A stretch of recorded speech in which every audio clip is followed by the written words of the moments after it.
posibilidad ng tagumpay o kabiguan, ng ligaya o lungkot.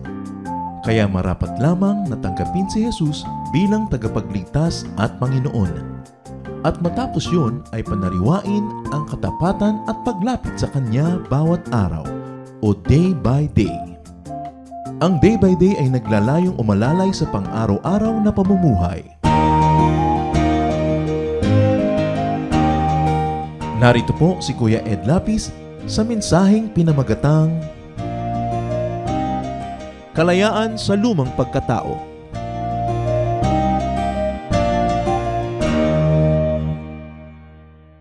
Ang tao po ay nilikha ng Diyos para maging malaya. Nilikha tayong malaya at nung nagkasala at naging alipin ng kasalanan, muling pinalaya, kaya ang taong anak ng Diyos dapat malaya.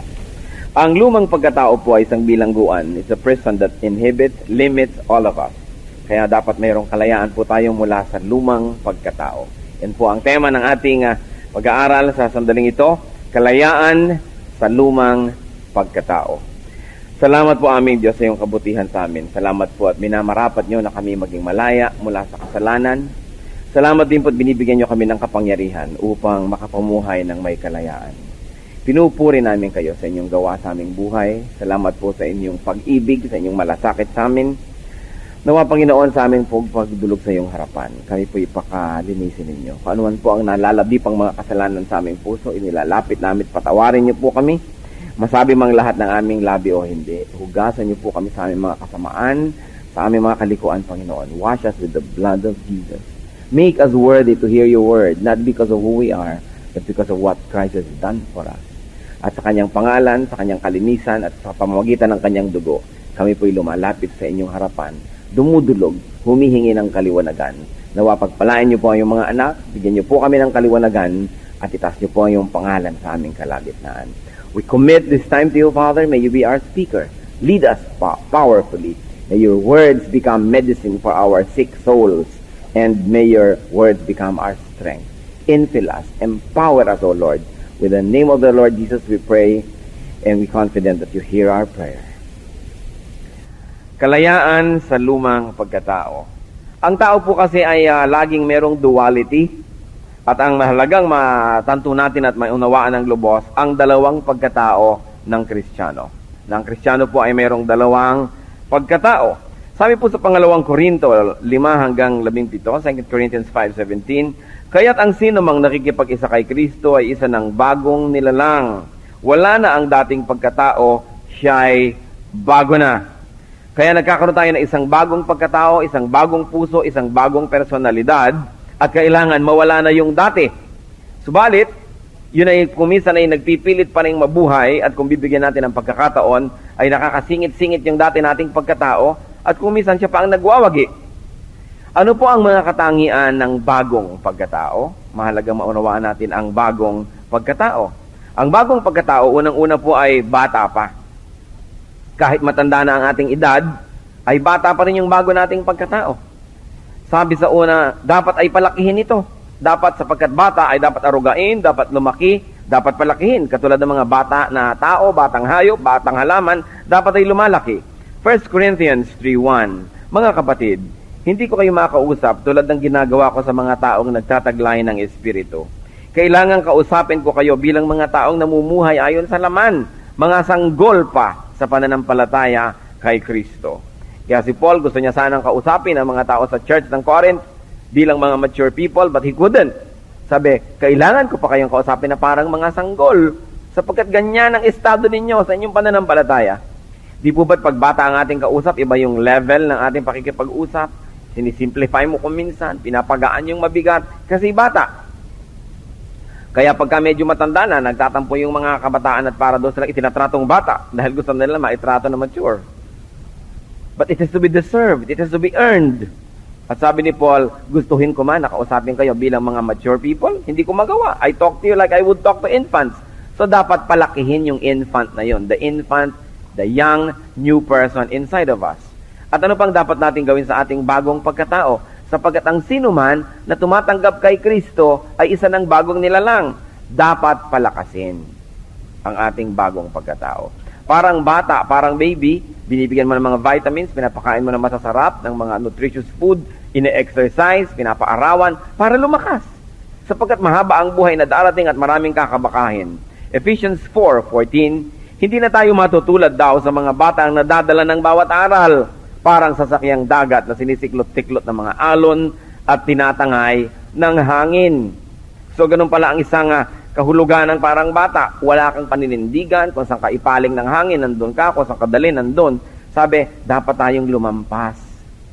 Kaya naman, dapat palampasin sa pagiging bata o sa child level stage ang ating bagong personality. Remember this, if anyone is in Christ, he is a new creation. The old is gone, the new has come. There is a new person, a new personality that must be nourished. 1 Corinthians 13:11. Noong ako'y bata pa, nagsasalita ako, nag-iisip at nangangatwirang tulad ng bata. Ngayong ako'y mayroon ng sapat na gulang, iniwan ko na ang mga asal bata. Once more, ipinapakita po sa atin na mayroong inaasahan at dapat lang na mangyari na paglago. Na kung bata ka pa, okay lang, na para kang isip bata, salitang bata. Pero dapat ay iniiwan na ang pagiging isip bata pag tayo tumatanda na. Hindi po ba isa sa mga nakakalungkot na makikita mo sa isang tao yung ang tanda-tanda na tapos ang babaw-babaw pa rin ng pag-iisip, ang kitid-kitid ng isip bata pa rin. Sabi mo, tumanda ka, wala kang pinagkatandaan. And that's pathetic. At kung sa pag-edad po natin, in numbers of our years, ay inaasahan yung pag-mature, lalong-lalo naman sa espiritu. So yung bagong Kristiyano, marami siyang ginagawang parang pambata, isip bata, pero pag tumatagal tayo, we become more mature. Hindi ka na sobrang maramdamin, hindi ka na sobrang mga lagi na lamang na sarili ang iniisip. One of the qualities of infants is that they're very selfish. Pag iiyak sila, kailangan intindihin mo, kailangan asikasuhin, pag nagugutom, pakainin, pag may kailangan, mag-iiyak, inaasikaso, inaaruga, ipinagtatanggol. Pero dumadating ang panahon na nababaligtad na yun, ikaw na nagtatanggol sa dating nag-aalaga sa iyo, ikaw na yung nagbibigay sa dating nagbibigay sa iyo. Ibig sabihin kasi, mature na tayo. So spiritually speaking, hindi naman tayo lagi dapat pinapakain na lamang, inaalagaan, ipinagpe-pray, iniisip, ipinagkakamp, nire-retreat, kinakantahan. Darating din yung point na tayo naman ng gumagawa nun sa iba. Hindi lagi ka nalang inaalagaan, lagi ka nagtatampo, pag wala, hinahana, pag ayaw umatin, pinipilit, hanggang tumanda ka na lamang sa pagiging Kristiyano, ganun pa rin. Dapat lumalampas, nagiging mature. One of the qualities of a mature person is siya self-sustaining, self-supporting, and in fact, support others pa. Hindi na laging ikaw ang pinapansin, laging ikaw aalagaan, laging aaru-arugain, lagi na lamang na hahabul-habulin, susuyu-suyuin. Dapat na mabaligtad na yun. Tayo naman ang nagpupunta sa iba, dinadala natin kay Lord, inaalagaan natin. Hindi na lang lagi ikaw nag-e-expect na pansinin, kundi namamansin ka naman. Hindi lagi ikaw ina-expect mo na patawarin, natututo ka naman magpatawad. Hindi lagi ikaw inaalagaan, natututo ka naman mag-alaga. Hindi receive ng receive. You know, infants just receive and receive and receive. And they're very selfish. And that is expected of Christians to grow, to mature. Ano pa po ang quality ng bagong pagkatao na ibinigay ng Espiritu ng Diyos? Ang bagong pagkatao ay makadiyos. Yun ang kanyang nature. Ezekiel 36:26-27, bibigyan ko kayo ng bagong puso at bagong espiritu. Ang masuwayin ninyong puso ay gagawin kong masunurin. Bibigyan ko kayo ng aking espiritu upang makalakad kayo ayon sa aking mga tuntunin at masunod ninyong mabuti ang aking mga utos. Sa makatuwid, ang bagong pagkatao ay bata pa, ito ay makadiyos, kaya napakaraming promises na pwedeng mangyari. Sa Japan, kung minsan at makasagasa ka ng isang bata, katakot-takot ang babayaran mo sa magulang. Kasi kukumputin. Paano kung siya ay matalino pa naman siya, magiging siyang manager, magiging siyang head ng isang kumpanya, ganitong kikitain niya buong buhay. Kung minsan binabayaran ng nakabundol. Kasi yun ay isang promise, isang pangakong hindi na natupad dahil namatay tuloy yung bata. Kaya tayo man merong promise, merong dapat matupad. Every person in the Lord, bawat ikang born-again Christian, ay merong promise sa Kanya. Binigyan siya ng capacity. Dapat mangyari. Huwag sinasayang ang panahon. Kumahaba, tumatagal. Dapat after 2 years pala, Bible study leader ka na. 5 years na, ikaw pa rin yung estudyante. Hindi ba boring na yan? Tapos 10 years na, ikaw pa rin. Wala pa rin nangyayari. Kailangan may mangyari. Because there's a promise in every person. Yun ang magandang katangian ng bagong pagkatao. Tingnan po natin ang lumang pagkatao. Yung dating nature, yung bago pa tayo na born again, bago tayo tumanggap kay Kristo, yung dati nating personalidad at persona, Ephesians 2:3, dati, tayo'y kabilang sa mga ito. Namumuhay ayon sa pita ng laman at sinusunod ang masamang hilig ng katawan at pag-iisip. Kaya't ang ating likas na kalagayan, kabilang tayo sa mga taong kinapopootan ng Diyos. Yun ang lumang pagkatao. Namumuhay, slave by desires, hated by God, objects of God's wrath. So ang luma po nating pagkatao, bago natin tinanggap si Kristo, ay makasalanan. Nakahilig sa kasalanan, makapangyarihan ang lumang pagkataong ito, lagi na lamang na gustong magwagi at may kakayahan itong magwagi pag pinagbigyan. At ang ating pong lumang pagkatao ay labag sa kabanalan, labag at laban sa ating bagong pagkatao. Sabi ng Romans 7 verse 5, noong tayo'y namumuhay pa ayon sa ating likas na pagkatao, ang ating mga makasalanang pita na napukaw ng kautusan ang nag-udyok sa atin sa paggawa ng mga bagay na magbubunga ng kamatayan. So yan daw po ang lumang pagkatao. Likas. Sabihin ang likas. Huwag kang magtakat gumagawa ng mali. Likas sa tao ang kasalanan mula nung nagkasala si Adan at si Eva at mula nung tayo man personally ay nagkasala. Yun ang nature. Hindi mo na kailangan piliting mangyari yun. Yun ang natural na mangyayari. Kaya nababaligtad ang lahat ng ito when something unnatural happens, when we become born again. When we accept Jesus as our Savior and Lord, we are given a new heart, a new person para labanan yung dating sarili. Romans 7:18-19. Alam kong walang mabuting bagay na nananahan sa akin, sabi ni Paul. Ibig kong sabihin sa aking katawang makalaman. Kayang-kaya kong magnasa ng mabuti. Hindi ko lang magawa ang mabuting ninanasa ko, sapagkat hindi ko ginagawa ang mabuting ibig ko, kundi ang masamang hindi ko ibig ang siya kong ginagawa. At sino yung nagsasalita? Si Paul, of all people, na kinikilala nating hero of the faith, very mature, model, pero siya mismo nagsasabi, yung masamang gusto kong ayaw kong gawin, yun ang nagagawa ko. At yung mabuting gusto kong gawin, yun naman ang hindi ko magawa-gawa. Why? The writer here of Romans is telling us about the human nature. That it's the nature of human beings to do something wrong. Hindi mo na kailangan piliting mangyari yun. Yung paggawa ng mabuti, yun ang pinipilit. Kasi yun ang likas sa ating kalooban, yung gumawa ng masama kung tayo ay nasa ating dating pagkatao. Galatians 5:17, sapagkat ang mga pita ng laman ay laban sa mga ninanasa ng Espiritu, at ang mga ninanasa ng Espiritu ay laban sa mga pita ng laman. Magkalaban ang dalawang ito, kaya hindi ninyo magawa ang ibig ninyong gawin. So may naglalabanan sa puso ng isang Kristiyano, yung dati niyang pagkatao at yung bago.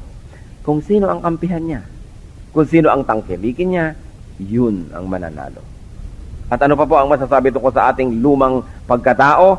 Hindi ito makalulugod sa Diyos. Our old nature cannot please God. Romans 8:8. At ang mga nabubuhay ayon sa laman ay hindi maaaring kalugdan ng Diyos. Kung nabubuhay tayo na ang sinusunod lang natin yung ating appetites, yung ating mga desires, nabubuhay ka ayon sa gusto ng laman, hindi ka makakalugod sa Diyos. Sapagkat ay kalaban kontra sa Espiritu ng Diyos. At ang lumang pagkatao ay nakamamatay. It becomes spiritual death, probably in hell forever, or kung ikaw naman ay Kristiyano na, nakakaroon ka ng mga little deaths every now and then, na parang ang kaluluwa mo nalulungkot, namimighati, nawawalan ka ng kapangyarihan, nawawalan ka ng saya, para kang namamatay, kaya kailangan lagi ng revival. Romans 8:13, sapagkat mamamatay kayo kung namumuhay kayo sa laman, ngunit kung pinapatay ninyo sa pamamagitan ng Espiritu Santo ang mga gawa ng laman, mabubuhay kayo. Parang siso, pag binuhay mo yung old nature, kailangan nakababa yung new. Pagka naman ibinaba mo yung new, aakyat yung old. Hindi pwedeng sabay sa siso. Pinipili lang kung sino yung nasa baba at kung sino yung nasa taas. Kaya po malinaw sa ating mga Kristiyano, mayroong labanan, may pagtutunggaling nagaganap. Pero tayo, yung atin pong espiritu, ay pwedeng may kampihan. Kakampihan ba natin yung old nature o yung new nature? Hindi ba't kumisa nagdadalawang loob tayo? Gagawin ko ba yung tama o yung mali? Pupunta ba ako sa church o sa iba na lang? Gagawin ko ba yung kasalanan o iiwasan ko? Laging may nagtatalo. Pero sino ang kinakampihan nyo? Tiyak yung kakampihan nyo, yun ang mananalo. Ano po ang mga gawa at bunga ng lumang pagkatao? Sa Galatians 5:19-21 ay nakalista ang mga gawa ng ating old nature. Hindi maikakaila ang mga gawa ng laman. Pangangalon niya. Magbilang tayo at baka may ginagawa tayo, mga Christian, baka pinaggagawa nyo pa to, hindi na to dapat kasali sa buhay natin, ha? Hindi maikakaila ang mga gawa ng laman. Pangangalon niya. Karimari-marim na pamumuhay. Kahalayan, pagsamba sa Diyos-Diyosan, pangkukulam, pagkapuot, pagkagalit, paninibugho, kasakiman, pagkakabahabahagi, pagkakampi-kampi, pagkainggit, paglalasing, walang taros na pagsasaya, at iba pang tulad nito. Binabalaan ko kayo tulad noong una, hindi tatanggapin sa kaharian ng Diyos ang gumagawa ng gayong mga bagay. So napakalinaw po, hindi tatanggapin sa kaharian ng Diyos. Dalawa na naman ang maaaring kahulugan ng kaharian ng Diyos. One, yung salvation, yung heaven, yung paradise. Na kung ginagawa mo ang ganito mga kasalanan, ibig sabihin, hindi ka pa nagpapaligtas kay Kristo, naka-charge pa sa'yo yan, ikaw pa ang sinisingil dahil wala kang Savior. You will never go to heaven. You will never go to the kingdom of God. And another thing, kung ikaw naman ay nasa kingdom of God na, tinaccept mo na si Jesus as Savior and Lord, sinasabi mo, saved ka na. Anong ibig sabihin kung ginagawa pa ang mga ito na hindi ka makakapasok sa kaharian ng Diyos? Yung ibig sabihin yung what the kingdom of God means. Peace, serenity, prosperity, a quiet life. Hindi darating sa buhay. Kaya kung minsan merong mga Kristiyano na ginagawa ang ganitong mga kasalanan, ang gulo ng buhay. Although heaven-bound, pero parang nakatira sa hell. Magulo, masalimuot, walang kapayapaan, walang katahimikan. Paano namumuhay ayon sa kagustuhan ng laman at hindi ayon sa sinasabi ng Espiritu? Ano ang gawa ng lumang pagkatao? Pinipigil ang paglaki, pinipigil ang paglakas, ang tagumpay, ang pamumunga ng bagong pagkatao. Ibig sabihin, yung old nature natin nagiging bilangguan natin.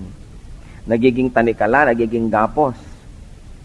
Parang paa mo na inilagay mo sa sapatos na bakal.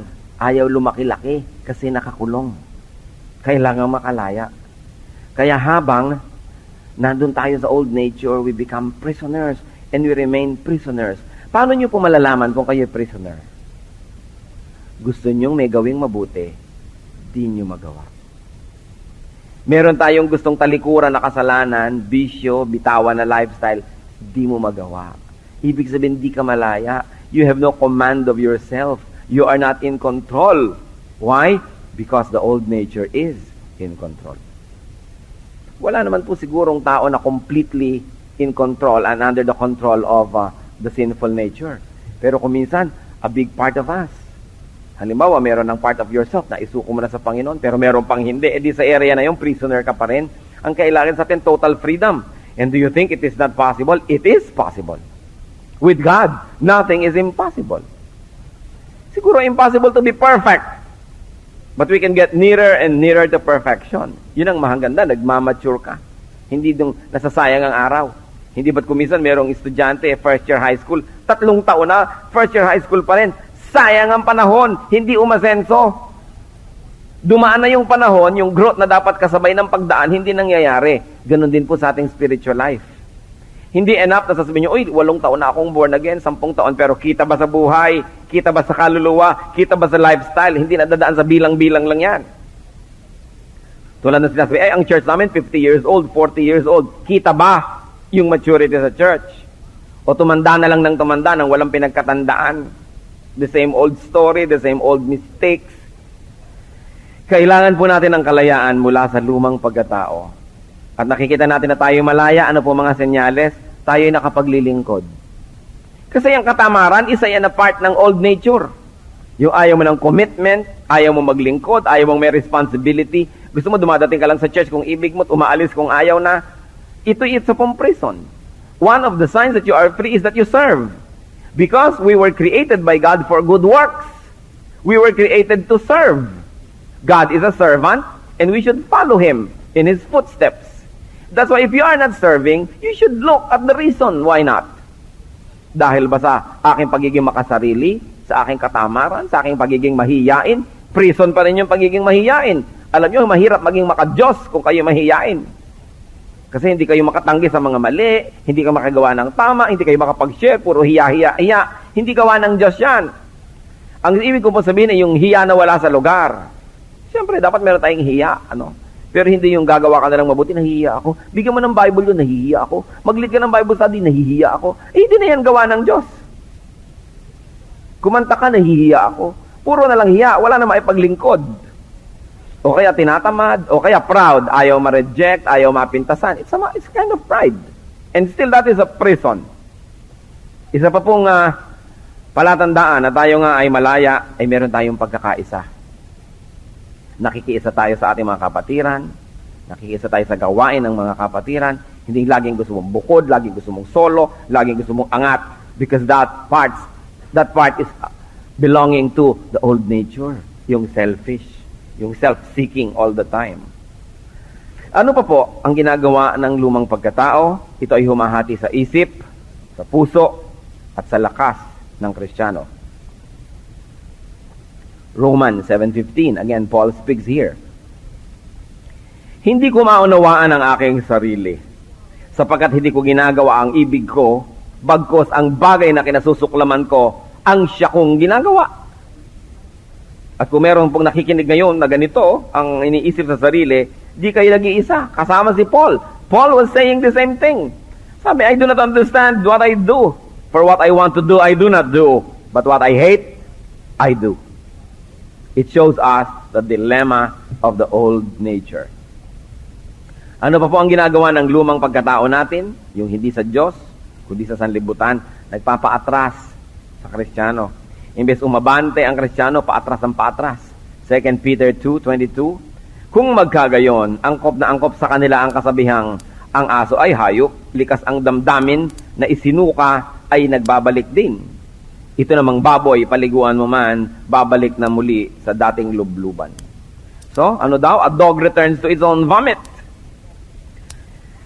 Hindi naman makakalugod isipin, pero alam niyo naman siguro na yung aso, kung minsan isinuka na niya, mamaya babalikan, kakainin na naman.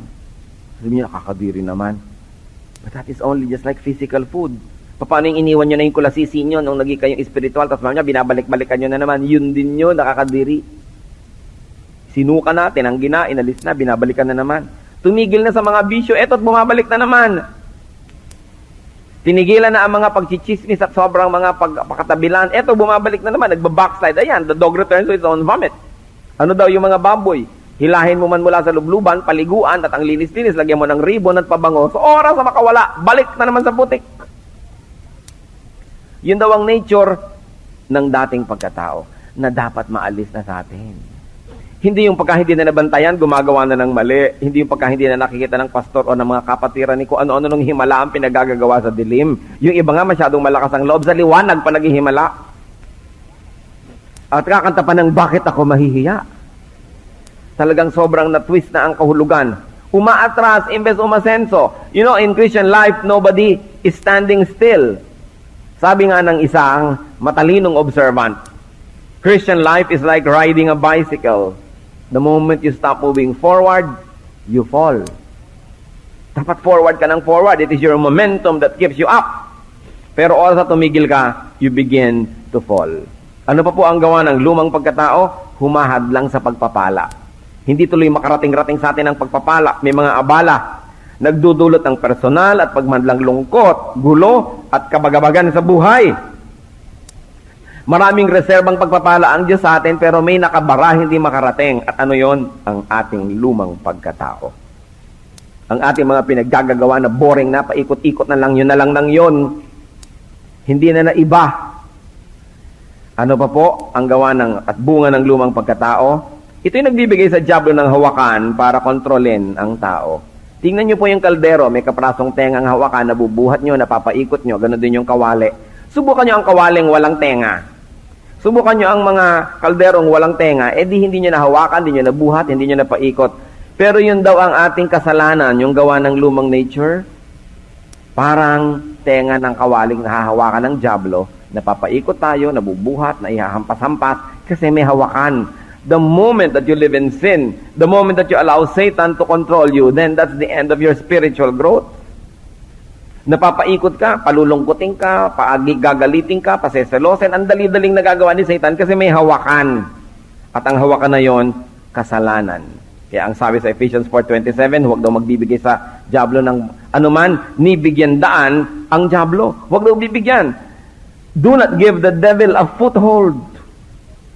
Oras na nakapasok ang kanyang sarili, kaprasong paa, papasok na yung buong katawan. Oras na nahawakan kayo sa konti, lalaki ng lalaki yung hinahawakan niya sa ating buhay.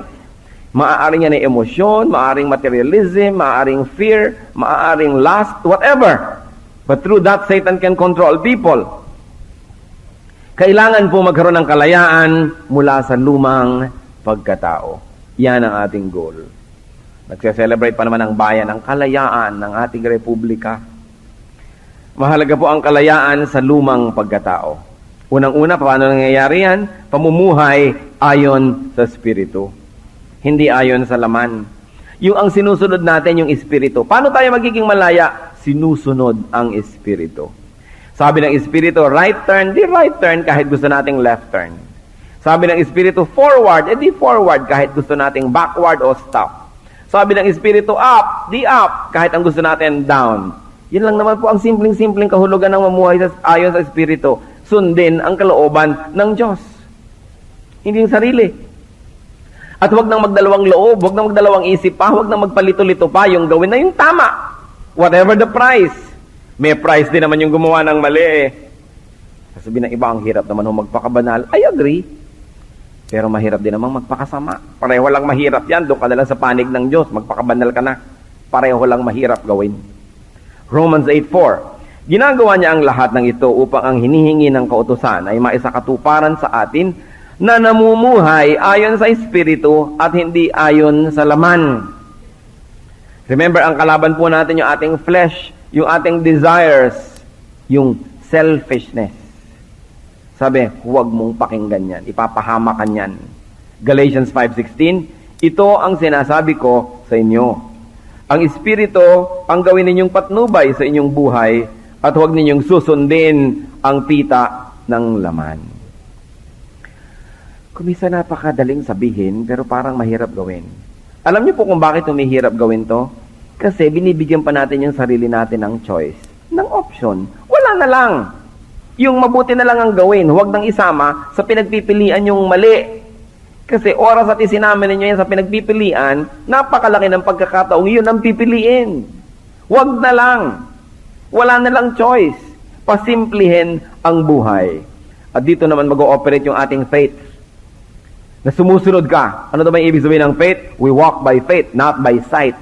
Sometimes not by reason, not definitely by emotion, but by faith. Ito ang gusto ng Diyos, whether I agree with it or not, whether I believe in it or not, whether I understand it or not, I will obey it. Because this is what God wants. Yun ang living by faith, living in the Spirit. Kaya ang sinasabi, mamuhay ayon sa Espiritu. Pakinggan ang sinasabi ng Espiritu. Sapagkat yung Espiritu po na nasa ating puso, yung gagawa tayo ng mali na labag sa kanyang kalooban, parang tinatalian mo ng isang tali. Mamaya, may gagawin na naman tayong mali, tatalian mo siya. Hanggang mamaya, nakagapos ng mabuti yung Espiritu, hindi na makakilos, hindi na tayo maturuan, hindi na tayo masabihan, pati konsyensya natin, nagmumukhang tama na yung mali, naiiba ng ating pananaw. Kasi itinali mo lang itinali yung Espiritu, nawala ng boses. Dapat pinapakinggan. Paano pa po lumalaya ang tao mula sa lumang pagkatao? Kailangan ng disiplina.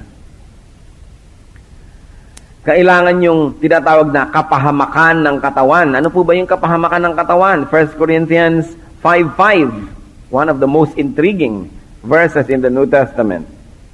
Ibigay ninyo kay Satanas ang taong yan, sabi ni Paul, upang mapahamak ang kanyang katawan at nang maligtas ang kanyang espiritu sa araw ng Panginoon. Ano po ito? Merong taong pagkatigas-tigas ng kokote, ayaw makinig, lumalaban sa katuroan ng church, ang tigas ng ulo. Anong sabi ni Satan? Ibigay nyo kay Satanas. Hindi naman sinabi kung paano ibinibigay. Pwede kayang lagyan mo to ng selyong pagkalaki-laki, address mo to hell, tapos ilagay mo siya sa sobre, ihulog mo sa koreo, ibigay kay Satanas. Paano kaya ginagawang ibigay kay Satanas ang isang tao? I can only imagine, probably by stopping praying for the person. Alam niyo po yung tao umuulan, nakasukob sa inyo sa payong, tanggalan niyo ng payong, mababasa. So itigil mo nang siguro, hindi ko naman sinasabing ito nga ang ibig sabihin dahil hindi naman pinaliwanag eh. Yun lang itigil nyo ang pananalangin para sa isang tao, parang sinabi ng bahala ka na, o Satan, ayan na yan, tinatanggal lang ko na ng protection ng prayer. Kasi ang prayer po natin, protection eh. Binabakuran mo yung tao, binububungan mo ng prayer. Kung inalis mo yun, naka-expose siya sa elements. O maaaring ang ibig sabihin ng ibigay kay Satanas? Anong dapat? Pupunta ka nga kay Satanas? No. Disiplinahin ang sarili. Yan ang importante. May mga bata, pagka hindi nidisiplina ng magulang, hindi na dinidisiplina ang sarili. Iha, bakit alas 2 na ng umaga di ka pa umuwi? Hindi naman ako papagalitan ng mami ko. Kung alas 5, hindi rin ho. Bakit? Wala ho siya sa bahay. Wala na pala sa bahay ang mami mo, ayaw mo pang umuwi mag-isa? Wala na palang nagagalit sa'yo, hindi mo pa pagalitan ng sarili mo? Wala na palang nagbabantay sa'yo, hindi mo pa bantayan ng sarili mo? Kawawa ka naman. Yung iba akala nila kawawa sila dahil may naghihigpit. Pasalamat kayo kung may naghihigpit sa inyo dahil may nagbabantay. Nakakapagod yata magbantay. Mas madaling maging maluwag. Pero yung magbantay ka, mahirap. Kaya kung may nagbabantay sa inyo, salamat. Dahil oras na walang nagbabantay sa inyo, alam nyo bang kailangan yung bantayan ng sarili nyo? Kasi pag sinunod nyo ang gusto nyo, papunta ka kay Satanas. Yun ang direksyon ng makasariling mga layunin. Kaya mahalaga may pumipigil, mayroong mga nagbabawal, mga babantay-bantay, pero ang pinakamahalaga, disiplinahin ang sarili. Ano po ang kalayaan mula sa lumang pagkatao? Paggamit ng kalayaan tungo sa mabuti. Binigyan tayo ng kalayaan. Binigyan tayo ng Panginoon ng free will. Saan nyo gagamitin yon? Sa paggawa ng mali o sa paggawa ng tama? People will say, I'm free. Yes, you are free. But why don't you use your freedom to do good? Why use your freedom to destroy yourself? Galatians 5:13. Mga kapatid, tinawag kayo upang maging malaya. Ngunit huwag ninyong gamitin ang inyong kalayaan upang masunod ang pita ng laman, kundi maglingkod kayo sa isa't isa dahil sa pag-ibig. Yes, you were given free will, but use it to love, use it to serve. Because you can always choose to love and you can always choose to serve. Ano pa po ang ibig sabihin ng kalayaan mula sa dating pagkatao? Pagpatay sa likas na pagkatao. Galatians 5:24. At pinatay na ng mga nakipag-isa kay Kristo Jesus ang likas nilang pagkatao. Kasama ang masasamang pita nito. Of course, pita means desires, mga kagustuhan.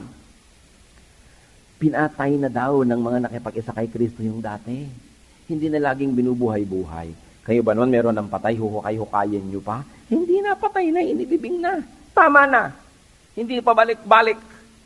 Kailangan patayin yung mga dating pita ng laman. Kung nabubuhay sa kasalanan, sa immorality, ngayon nasa Panginoon, tama na. Mabutit hindi natin nakamatayan nung araw, yung nabubuhay tayo sa kasalanan. Kasi wala pa tayong Savior noon, wala pa tayo kay Kristo, di punta tayo sa hell. Mabuti na lang at humaba-haba ang ating buhay, tayo'y kinasihan ng Diyos at tayo'y binigyan ng grasya. At nakakilala tayo sa Kanya, at nakarating tayo sa point na magkakaroon tayo ng grasya, tatanggap ng kaligtasan, mapapatawad. Di tama na, wag nang balikan yung dati. Hindi ko malaman kung anong pag-umpog sa sarili, pagkalog sa utak ang kailangan para maintindihan ng mga tao yung ibig sabihin, tama na yung dati. Kung sakasakaling na-enjoy mo na rin yung kasalanan, tama na. Huwag nang hanapin pa uli. Kung sakasakaling nahirapan na tayo sa kasalanan na yun, tama na. Bakit hindi matuto? Pabalik-balik. Ilang mga husband na ang 3 beses nang pinatawad dahil 3 beses nang nagtaksil. Eto na naman, gumagawa ng ika-4. Parang anay na tahimik na gumagawa, hindi mo alam, meron na palang naibahay na pinapaaralan ng kolehiyo yung anak kong kani-kanino. Tama na yung ganyang mga bagay. Salamat na lamang at tayo nakarating sa punto na nakilala natin ang Diyos, napatawad tayo, binigyan tayo ng bagong buhay, huwag nang balikan pa yung pusali na pinaghanguan sa atin. Kung tayo nagkaroon na ng mga bisyo, tumigil na kayo sa bisyong yon, huwag nang balikan pa. Marami nga nag-drugs na, nirehabilitate na, ginastahan ng kutakot-takot, ipinanalangin. Eto na naman, bumupuslit, gumagawa na naman. Hindi nyo ba naiintindihan na napakahirap pa ulit-ulitin ng mga pagkakamaling ito? Na maging sa Bible sinasabing, sige hindi ka papigil, sige, ibibigay kita kay Satanas. Dapat tama na. Yung sobrang maramdamin, yung galit, yung pride, tama na yan, boring na eh. Sa mga churches, wala na lang katapos sa mga dibisyon. Paghahati-hati, pagpapagalingan ng mga leader, agaw-agawan ng mga tagasunod, mamaya nagdedemandahan, agaw-agawan ng mga property, nakakahiya sa sanglibutan ang ginagawa ng mga Kristiyano. Hindi pa ba tama na yon? Hindi pa ba tayo sapat nang nadadala na nakikita natin ang daming kongregasyon na hati ng hati, split ng split? Tapos yung mga ibang congregation naman, lumalaki lang ng konti, mag-i-split na naman. Hindi pa ba sapat ang nakikita natin pighati, pait, na nararanasan ng mga kapatiran para paulit-ulitin ang mga kamalian na ito? Ano pa po ang ibig sabihin ng kalayaan mula sa lumang pagkatao? Paggawa ng mabuti. Siyempre, merong law of impenetrability which says, only one thing can occupy one place at one time. Kung ayaw ninyong gumawa ng mali, punuin ninyo ang inyong kalendar ng paggawa ng mabuti. Because an idle mind is the devil's workshop. Si Satan ay workaholic. Pag may nakita siyang taong walang ginagawa, bibigyan niya ng magagawa. At siguradong yung gagawin na yun, mali. Kaya kung ayaw niyong maalok, mabigyan ng magagawang mali, punuin po ninyo ang inyong buhay ng paggawa ng kabutihan. At kung tayo pagod na pagdating ng gabi sa paggawa ng mabuti, siyempre ang kasunod ng pagod ay antok, magpapahinga ka, ang taong tulog, di nagkakasala. Pero yung taong walang ginagawa, maghapong nakatunganga, sa gabi di makatulog. At yung taong di makatulog ay umiimbento ng kasalanan. Lalabas, maglilibang, hahanap ng kahit konting pagtingin. At kung saan-saan mapupunta yung mga paghahanap na yan, yung konting pagtingin, dumami na, naging titig. Kaya mahalaga po pagod. Alam nyo ba, napakalaking blessing mapagod? Yung napapagod ka sa mabuti, sa tama. Kasi nakakapagpahinga ka. Pag natulog ka, hindi ka na makakaisip at makakaimbento pa ng mga kasalanan. So, kailangan ang paggawa ng mabuti. Good works. Service to the Lord. Service to people. Service to the church. Hindi naman kailangan laging sa church yung ginagawa nyo. May ginagawa kayong mga kawang gawa, pagtulong sa mga kawawa, mga kapuspalad. Sa inyo, bakit kawawa rin ako? Pero may mas kawawa pa sa inyo. Hindi na uubos yung mas kawawa, yung mas mapalad at mas kawawa kaysa sa atin. Kaya ang pagtulong, hindi lang kung tayo walang ginagawa, kundi iniaagaw natin yan ng oras. Galatians 6:9. Kaya't huwag tayong magsawa sa paggawa ng mabuti. Pagdating ng takdang panahon, tayo ay mag-aani kung hindi tayo magsasawa. Huwag niyong pagsasawaan ang paggawa ng mabuti. Kung minsan meron pang magsasabi, nagawan ko pa yan ng mabuti, dapat pala hindi, kanya lang pala yan. Pero nagsisipa sa paggawa ng mabuti. Ang sabi sa Bible, lahat ng gawang mabuti may ani.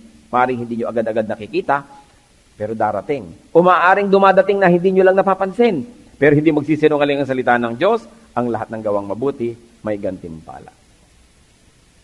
Ang kalayaan ay ipinaglalaban. Ang kalayaan ay tinutubos ng dugo, ng kamatayan at ng pagpapakasakit. Maging sa mga political arena, ang kalayaan ng isang bayan, binabayaran ng dugo ng bayan, ng mga anak ng bayan. Hindi yan nakukuha ng libre. Yan ay binabantayan at ipinaglalaban, ipinamumuhay. Dapat, kung interesado tayo sa political na kalayaan, mas interesado tayo sa ating espiritual at personal na kalayaan. Sabi sa James 4:7, pasakop nga kayo sa Diyos, datapwat magsisalangsang kayo sa dyablo at tatakas siya sa inyo. Submit yourselves then to God, resist the devil, and he will flee from you. Hindi sinabing fight the devil, hindi sinabing wrestle with the devil, sabi resist, tanggihan nyo lang. Pag tinanggihan nyo ang dyablo, siya'y aalis, sapagkat yan ay hindi niya sakop yung ating kalooban. Kaya hindi umaalis, kasi hindi tinatanggihan. Kasi ine-entertain. Kasi hospitable tayo kubisan, kaya ayaw umalis. Pero sabi, resist the devil and he will flee from you. Let's bow before the Lord. Let's worship the Lord in His holiness. Are we free? Meron ba na magsasabing, parang hindi yata ako malaya? Paulit-ulit na lang ang mga mali ko. Paulit-ulit na lang, boring na. Kakasira na sa akin, nakakasira na sa mga mahal ko sa buhay, nakakasira na sa maraming tao. But I need the power of the Lord to be free. Actually, the Lord gives that power. We just have to decide to be free. While heads are bowed and the Spirit speaks to everyone, I like to pray for people. Ang presensya ng Diyos ay narito sa ating piling, handang magtatawag, handang magpalakas. Kung meron tayong mga kasama ngayon na nagsasabing, na-analyze ko ang aking sarili and I want to make a decision to be free and I want to be prayed for. Sino man siya nagsasabing, gusto ko na maging makalaya. Doon sa paulit-ulit, ano man yun, na bahagi ng luma akong pagkatao, subalit gusto ko ng talikuran yan at nais kong ipanalangin ako. Sino man na magsasabi niyan, tumayo kayo at ipapanalangin ko kayo. Praise God. Who else? You want to be free. The people of the Lord must be free. We were not made by God to become slaves. We were made to be free. And freedom is in obedience to the Lord. Huwag na kayong hihingi ng kapangyarihan. Matagal nang binigay. Kailangan na lang magdesisyon tayong gamitin yung kapangyarihan na yon. Magdesisyon na tanggihan ang ating sarili at sundin ang kalooban ng Diyos. Kung may nais pang tumindig, isang mabuting bagay na gawin, magsasabing, Lord, sa pagtindig ko, kinikilala ko pong aking kakulangan noon, subalit ngayon humihingi ako ng kapupunan para makapamuhay akong malaya mula sa mga umaaliping kasalanan at mga maling habit sa aking buhay. Masdan niyo po, Panginoon, ang mga anak niyo na tumitindig sa inyong harapan, nagpapakumbaba, kinikilala, inihahayag sa inyo ang kakulangan. Kayong nakaalam ng lahat, kayong nakababatin maging mga lihim naming iniisip. Kayong nakaalam maging ng mga hindi namin alam tungkol sa aming sarili. Panginoon, kayo pong makapangyarihan. Lukuban niyo po ng kapangyarihan ng mga taong itong tumitindig sa inyong harapan. Pagpalain niyo, dampian niyo na inyong makapangyarihang kamay ang aming mga ulo, Panginoon. Lukuban niyo kami ng inyong espiritu. Gumawa, Panginoon, kayo na isang himala sa aming buhay. At kami naman, on our part, binubuksan ang aming puso sa inyong kapangyarihan, tinatanggap ito, at sa aming kaisipan, nagpapasya na susunod kami sa inyo, Panginoon. Susundin ang inyong nais sa aming buhay. Mabubuhay kaming may kalayaan, and we declare freedom from sin, freedom from the power of Satan, freedom from sinful lifestyle and behavior, freedom from all vices, freedom from all the things that make us slaves of the devil. Father, as these people stand up before you, move among us powerfully and let freedom belong to your people. Children of God, receive the power, receive the blessing that you're asking for. In the name of Jesus, receive it. The Holy Spirit, receive the power of the Spirit. At nawa sa inyong pamumuhay, magkaroon ng lagi ng kaluwalhatian ng Diyos. Panginoon, pagpalain niyo po ang bawat isa. Mulit-muli, ipaalala niyo sa amin ang aming kalayaan na nagmula sa Panginoong Yesus. Huwag naming sayangin ito, maipamuhay at maging totoo sa bawat aspeto ng aming buhay. Father, we praise you. We thank you. We love you, Father. And may your power be the power of your people. In Jesus' mighty name we pray.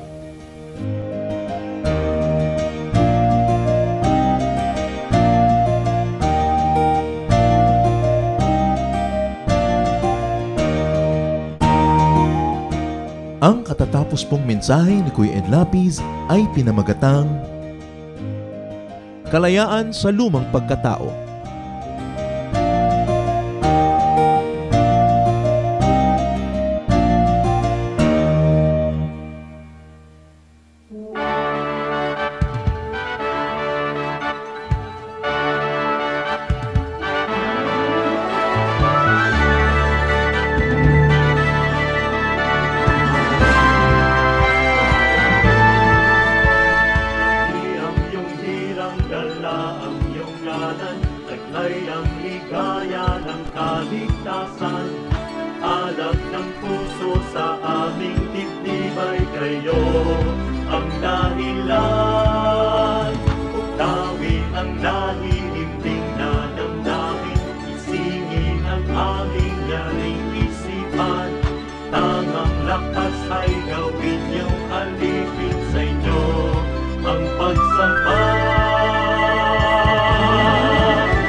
Maraming kayamanan ang ating bayan, maraming hiyas ang ating lahi na dapat makilala at pahalagahan. Kadalasan meron po tayong parang mababang pagtingin sa ating sarili, sa ating mga ninuno, sa ating mga katutubo, at ito marahil ay dahil lamang sa kulang tayo sa impormasyon o kaalaman, kulang tayo sa pagkilala, kaya hindi natin nakasanayan at kung minsan hindi tayo nagagandahan. Maraming kayamanan ang lahing Pilipino. Dapat na makilala, dapat itanyag, at dapat lang na magamit sa pagsamba sa ating Panginoon tulad din ng lahat ng mga larangan ng mga artes ng ating bayan. Isa na dito, na kayamanan ng bayan ang ulalim. Ang ulalim ay isang epikong paawit ng mga Kalinga. Anang kanodil lalame susu tanang tatong si anan ki mga nakuha nakampot ko. Ang ulalim ay isang mahabang awit o epiko na nagsasalaysay ng mga pakikipagsapalaran ni Banna, ang bayani ng epiko, at ang kanyang panliligaw kay Laggunawa. Ito ay maririnig sa gabi, sa mga masasayang pagtitipon tulad ng budong o kaya sa mga tahanan bilang pang-aliw at pagkwento sa mga bata ng kasaysayan ng lahi. Nan isumin ginaka awet kad nang ngayon nyo kanda. Ang ulalim ay binubuo ng mararaming kabanata na naglalahad ng katapangan, katalinuhan, kagitingan at kakisigan ng bayani. Ang ulalim ay tulad lamang ng maraming mga epiko ng Pilipinas. Ilan na dito ang Biyag ni Lamang, Darangin, Ambahan at marami pang iba. Anang kanolit tong alipos kulit tong nyat pwedong isu. At ang ulalim ay inaawit. Ang awit ay isang paraan ng pagkanta. Kadalasan sinasabi natin, umawit ka, ibig sabihin kumanta.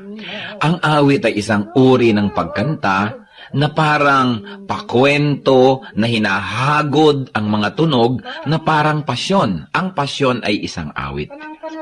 At ito isang napakatandang uri ng musika sa Pilipinas. Magpahanggang ngayon ang mga makabagong mga awit o musikerong Pilipino kapag sila lumilikha ng mga tunog, kahit hindi nila sinasadya, sila ay napapaawit, humahagod, at ang pag-uri ng pagkanta ay kumukulot-kulot ang mga letra na paraan ng pag-awit ng mga katutubong Pilipino.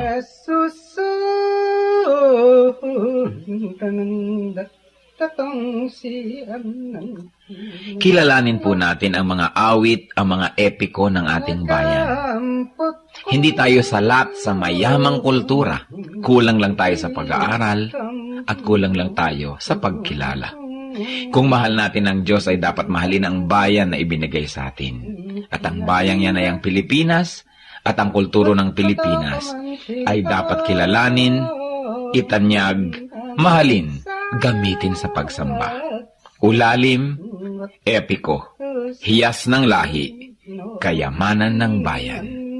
Isumin ginaka awet kad nang ngayon nyo kanda.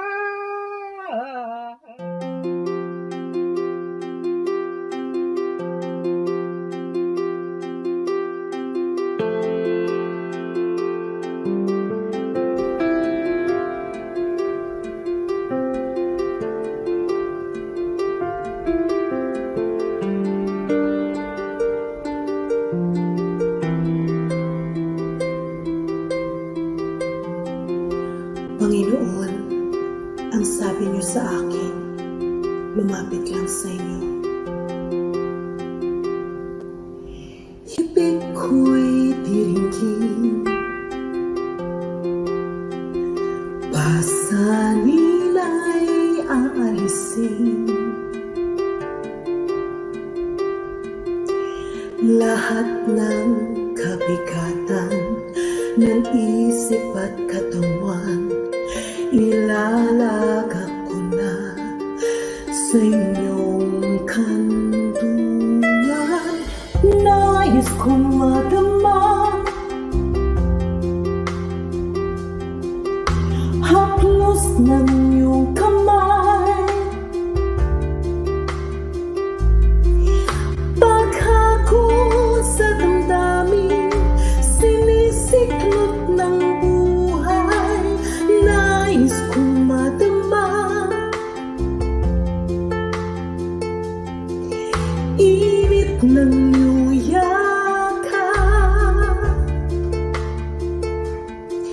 Sa sandaling ito, hanap ko ay paglinaw.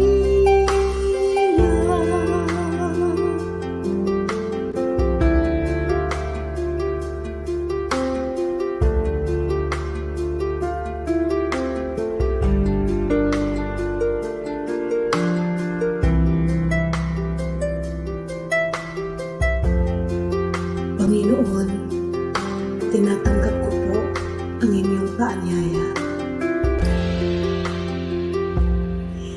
Dito sa piling mo, nais kong magpahinga.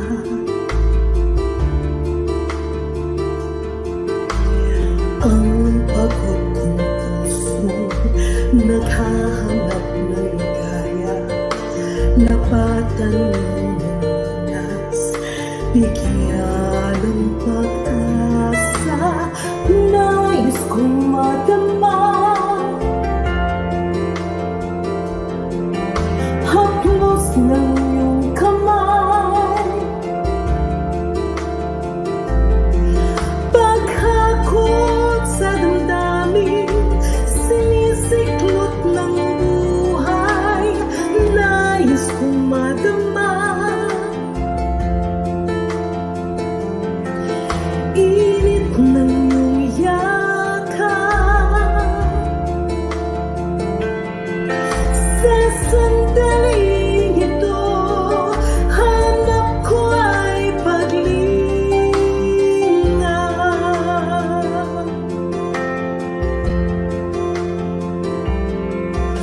Narito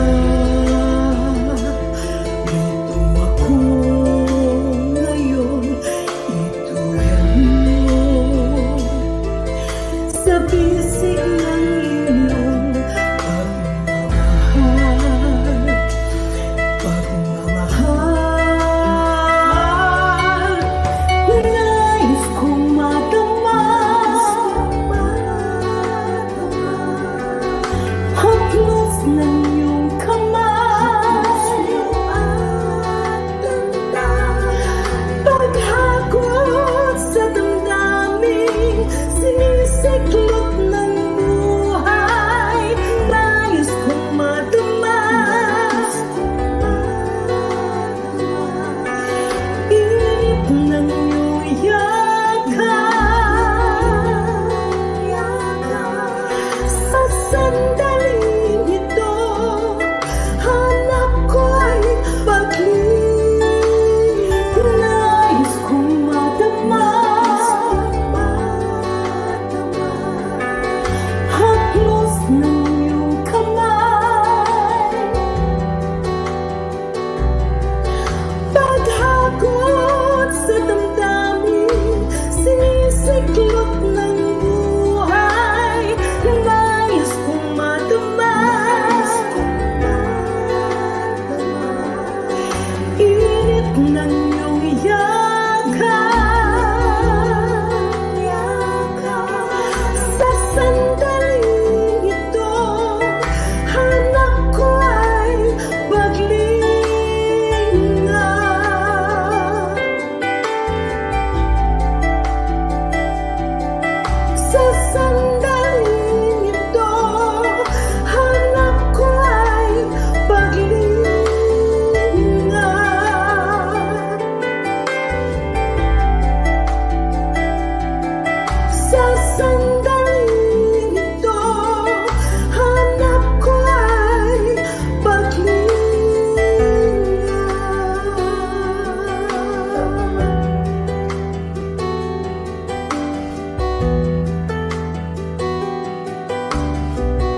sumutsot ang Pilipino, hindi ba ito'y kabastusan? Nagiging bastos lang siguro yan pag tinignan mo from a Western ethical standard. Kasi ang problema sa mga Pilipino, pati yung ating concept ng right and wrong, bastos at hindi bastos, hinihiram natin sa foreigner. Halimbawa, sa Chinese, di ba, pag kumakain ka, kailangan may tunog pa. Ganyan. Dahil ibig sabihin yan, it's a compliment to the cook and to the host. Nasasarapan ka. Pero bad manners yun sa Western table. Pag sinabi natin bad manners, good manners, tatanungin mo, sinong may sabi? Kanino galing yung standard? I think ang talaga lang bad manners, yung pagka nakakasakit ka ng kapwa. No? You're causing inconvenience, o kaya pain, o kaya loss to another person. If not, it should not be labeled as wrong or as bad because every culture has its own standard.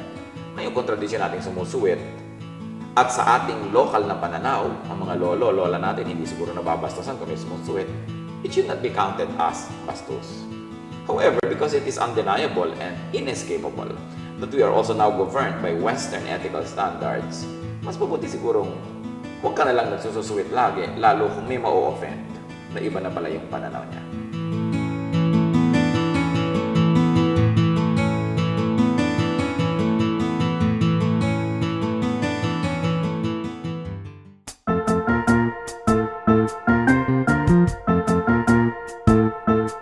Oras na po para pansamantalang magpaalam ang programang Day by Day. Tayo po'y magsama-sama tuwing ika-6 hanggang ika-7 ng umaga, araw-araw. Magandang umaga po at mabuhay ang Panginoong Hesus!